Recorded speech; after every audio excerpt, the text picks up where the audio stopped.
Hi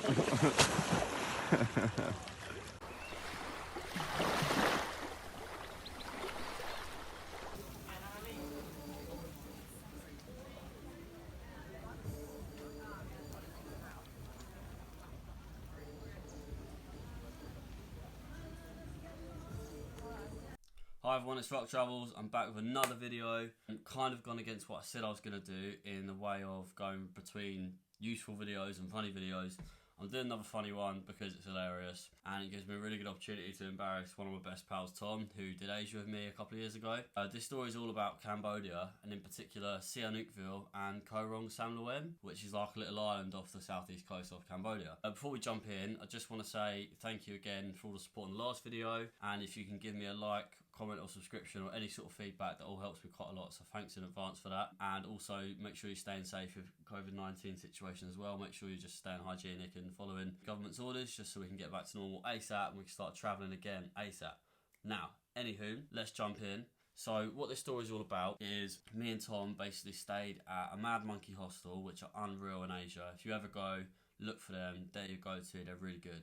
We stayed on this one in Koh Rong Samloen, which is like a really good party hostel. It's essentially like a little archipelago of islands, but this one, at least it felt as though we were the only people there. It was just one hostel on this little beach, which was amazing, and I'll try and chuck some pictures and videos again like I did for the last video last time. There seems to be a common theme between me and Tom, funny content and alcohol, but so be it. Hopefully you'll enjoy. So basically made a bit of a trek. We did about 8 days in Cambodia, maybe 9 or 10, can't really remember. Got a bus down to Sihanoukville, which is in the south. Kind of a weird place, kind of like in development at the moment. Big Chinese influence, a lot of casinos and like fancy hotels, but then not a lot of other infrastructure to go with it, so kind of a weird vibe from the get-go. I found this office that sort of takes you to the ferry to then go to the little island, so like a couple hour ferry ride away, which was quite choppy. Weather, absolutely awful. Every sort of week or two there'd be a day where it was just absolute cats and dogs. Basically, got to the little island and they didn't think to sort of drop us right at the shore. They dropped us like 20 metres out from the shore.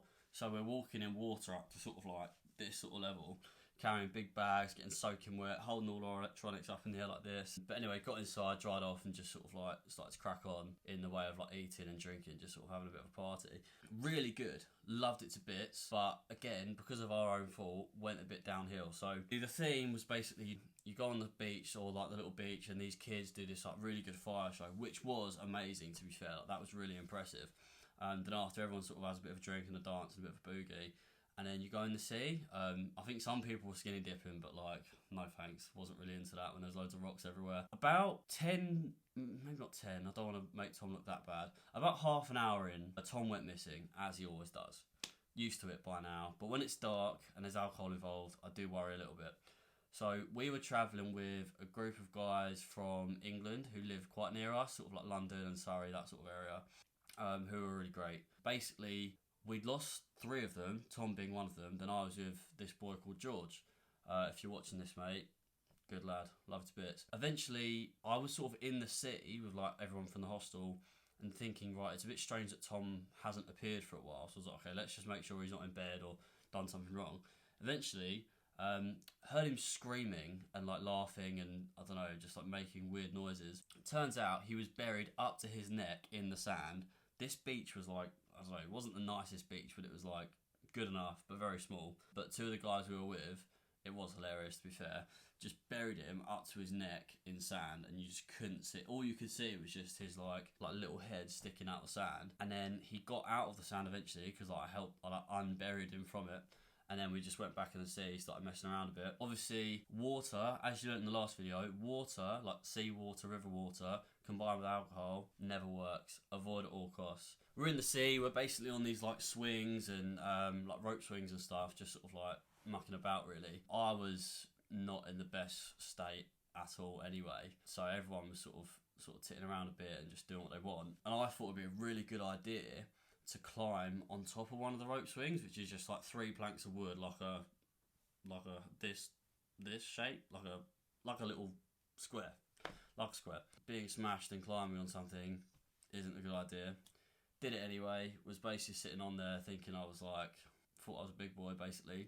and then fell off, landed like in the water, really hurt. There's loads of like rocks and stones and pebbles and stuff in the sea, so I got loads of cuts on my hands and fingers. And then literally I got out of the water and sort of like sorted myself out a bit. About 10 seconds later, I felt this like weird like texture fall on my head, and I was like, oh, like it's just seawater, it's got to be. And then where my reactions are so like slow, I heard a noise, and it was the sound of someone chundering, and I was like, oh my god, like surely not. And I literally put my hand up through my hair, and yeah, someone had literally been sick on me, on my head. Thinking about it now, that is absolutely vile, but at the time I was sort of drunk enough to know that it's not the end of the world, and just sort of like powered on through it. We moved past that, and in all fairness, I was being sick later on in the night anyway, so I can't really judge. It was one thing after another, really. Me and Tom had left our flip-flops and a few other little bits, just like a bit of money and that sort of stuff on the side, like by the rocks. That went missing. So bearing in mind we were only about 10 days into our trip, we'd been through about 5 pairs of flip-flops combined. They were never to be seen again. And then we basically, I don't know, it got to like 2 or 3 in the morning, and we were just like, yeah, like, let's just go in, like it's kind of, we've exhausted what we can of it. Went into the room. It was me, Tom, and another lad who was hilarious, to be fair. And we went in the room, and I don't really remember a great deal, but basically one of us somehow like stumbled into the room and like fell over themselves into the wall and broke the fan, which was connected to the air conditioning unit for like we were in like little like beach cabins or like lodges. And to be fair, I think it was me. We don't really know, but I think I like fell into the fan, and then it broke the air conditioning unit in our lodge. So that basically made it was so sweaty, it was so muggy and horrible. There's mosquitoes. All we had was a net and like a little tiny fan that our mate had, which wasn't really good enough. And then we woke up in the morning and we had a fine. And I was like, okay, like fair enough. Like if we did break the fan, like it is what it is. Hopefully they can just repair it. But it wasn't that. Tom, I'm sorry, mate, but I've got to tell the world because it is hilarious. One of the mattresses was a bit wet, and like to be fair, that's expected. We were in the sea. Obviously, water makes stuff wet, right? So we just thought, oh yeah, like it's just seawater. Someone came in the room and like pulled me out, like who was working at the hostel. He basically said, like, oh mate, like can I have a word about your mate Tom? And he was like, just to confirm, you're also Tom. And I was like, yeah, and so is my mate. And he's like, yeah, fine, whatever. Basically, did your mate piss himself last night? I don't know. And he was like, well, if he did, or well, we know he did, but we're just sort of giving you a chance to like clear your name. And basically, we had to pay a fine for that. So far, we've built up a fine of about, not a lot, like 15 quid. It was really cheap, so it was actually not that bad at all. Just sort of, I think we only had about 2 nights there, so the next night was just sort of more of the same. Just sort of had a bit of a drink, had a bit of a dance, and just like chilled out really. It was just nice, sort of cut off from the world because we didn't have internet or anything like that. And then the moment of truth in the whole thing was the final tab. So if you ever stay at Mad Monkeys, they have a tab system, which is good, but it's lethal. When you get to the end of it, they basically, as you're checking out, they say, right, like this is how much you've had, this is what you've got to pay. And when you're not paying for money on the spot, it's kind of like they do it on credit. Like they just sort of say, right, okay, you can have this, but we'll tab it up at the end. We had this bill, so we got there midday on one day and then left midday 2 days later, so 48 hours at best. And our bill combined was like 300 quid. And I was like, hold on a minute, like, come on. Like, we've drank and we have eaten and done a few bits, but like, surely not. We look at the bill, we don't know how it happened or whatever happened. We had a bill for 82 beers. And I was looking at that like, no. Like, 20, maybe. Like, it happens. If you drink through the day and through the night, you can get through it. Maybe. That's possible. We sort of pulled it up and I was like, look, like, I don't want to be... Because obviously it is quite cheap, like a pound of beer or whatever, but like, when it's 80, you think, Christ, like, I need to calm down or someone's done some bad maths. So I sort of pulled someone aside that worked there and I was like, look, like, what's going on here? Like, where's 82 beers come from? Like, I don't think we drank that much. And he was, oh no, you and Tom probably had about 35 between you. Even that I thought was a bit of a push. Like, okay, maybe, potentially. And I was like, so, okay, so that's 35. How do you account for the other 50 odd or 47, however many it is? And he was like, oh, like, do you not remember what you did on the second night? And I was like, no, you're scaring me a bit now. And he was like, yeah, you and Tom bought everyone in the hostel a beer or 2. And I was just like, what? Really? Why? Why would we do that? And he was like, mate, like, I don't know, it was really good. Like, everyone was really happy about it. And me and Tom have zero recollection of that. Like, I remember a couple rounds we did where we got like 5 or 6 at a time, just for like the group, because we were doing rounds. 82 beers, all at like 150 each, adds up, on top of food, renting surfboards, all that sort of stuff. So yeah, Mad Monkey definitely knew about me and Tom the same way we knew about them by the end of it. So sorry, Mad Monkey people.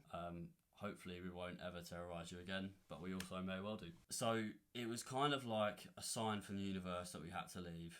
Like, money was sort of falling out of us because we were just spending it on stuff. So again, same story. Get a little, I think boat's probably a bit of a push. We got like a little raft with a few bits of wood sort of holding it all together. And they basically said to us, oh, like, so we're only going to take you part of the way there, and then you just basically got to work it out, just like get a taxi. And we were like, oh, okay, like, fine. Now, taxis typically work on the road, like a car or a bus or like a bike or anything like that. But no, not in this case. They dropped us on this jetty, literally in the middle of nowhere. Like, there was no villages, no islands, no nothing. It was just like a jetty connected to a forest. So we're all standing there. There's probably like 40 of us, just like all crammed in, thinking like, what's going on? We stood there for about 2 hours, thinking like, this can't be right. Have we literally just been done over here? Which was actually quite worrying looking back on it, but I thought it was a great laugh at the time. And then literally, it was something out of a movie. We heard this like rumbling noise, like a thunderstorm sort of thing, and we're like, oh Christ, you know, the heavens are going to open, we're going to get soaking, it's going to be horrible. Not only that happened, we could literally see the storm. We turned around, it was like over here somewhere, and you could see this, something of like Sharknado or something, just coming towards us, like rain, wind, sleet, you name it, was just coming at us. And eventually it reached us, and we got absolutely drenched. We were like cold to the bone sort of thing. Eventually one of these taxi boats like pulls up, and they're just like, yeah, like just get in, do what you want, which was far too crowded. There was already a lot of people on there, and then they just like stockpiled us on it like chickens, and me and Tom were literally just like hanging off the side of this boat, just like with our bags on, just like corpses. Eventually got on that boat, did that journey. That was rough, especially when you're hungover. That's not fun at all. And then we made it, well, I'd say we made it safely back to Sihanoukville, kind of. And then again, they didn't even drop us to like the right place in Sihanoukville. They literally dropped us at the beach, which wasn't even like in the centre of town or anything. It was just like any old beach. You know, it was Joe Beach, and it was absolutely hairy as. Like, you know when you just get a vibe where you're not that safe? That was the vibe I got. It wasn't good. And then literally something even worse happened. I turned around and there was a rat, like a big rat, like 18 inches probably, like head to tail. Oh, I do not do rats. Like, that's the one phobia. Put me in a room with a snake or anything you like, I don't mind. But rats, cannot do it. I literally screamed and ran about 50 yards, and I was fast. I literally bolted as soon as I saw it. Got back to the hostel after about 4 tuk-tuks that took us in the wrong direction and all that sort of stuff. So it's absolutely chaos from start to finish. But we did eventually get to a hostel that we were going to stay at, which was fine.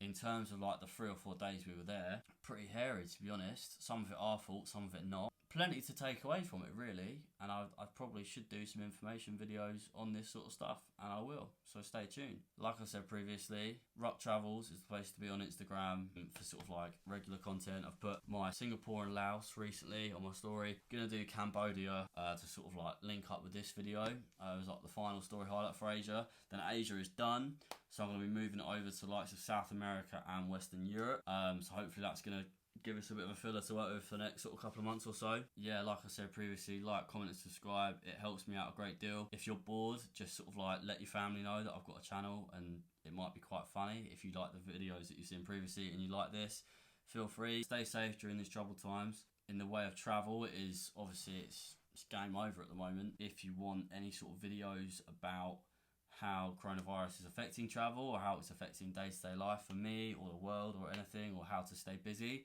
as much as I haven't always been that productive, there is plenty to do, and we are really fortunate, or the majority of us are really fortunate to be in a position we are. So that's definitely an idea going forward. So any ideas that you do have, or you just want to know if your question's good enough or there's enough to talk about, I will make a whole video on it. As always, thanks for showing love. Everyone that's been consistent with following me from the start a couple of months ago, then obviously I'm very grateful, very thankful for it, and there's more to come, and hopefully when the situation picks up we can sort of turn it up a notch. If I don't speak to you before next week, stay safe, keep well, stay hygienic, and I'll see you soon.